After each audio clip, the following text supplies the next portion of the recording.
In this video, I'll be showing you guys how you can calculate for the average of your data if you are working on Excel. So average is, in math, average is mean, something like that. So the summation of this over 1, 2, 3, 4, 5 is 10. So the summation over 10, something like that.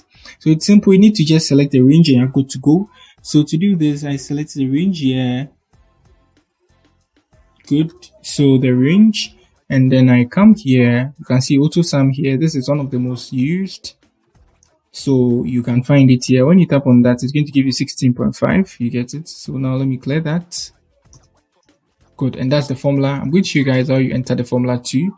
So something like this, and I tap on this here. Let me come here and then enter the formula. I love to enter it here. So we'll be starting from here. So it is G3.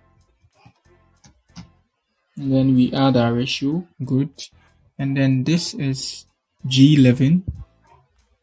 So our answer was 16 point something. Good. So up to G11. So double tap on the average is going to open a parenthesis and you start, which is, we are trying to calculate for the average from this side to this side. So this is G12 and this is G3. So G3, a ratio sign, sorry, that's not the sign. Good. And G12.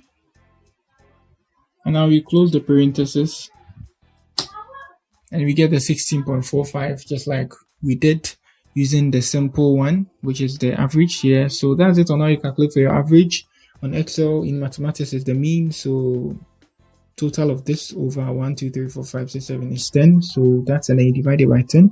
So that's it for the video. If you are new here, you give me a like, subscribe to my channel. Peace.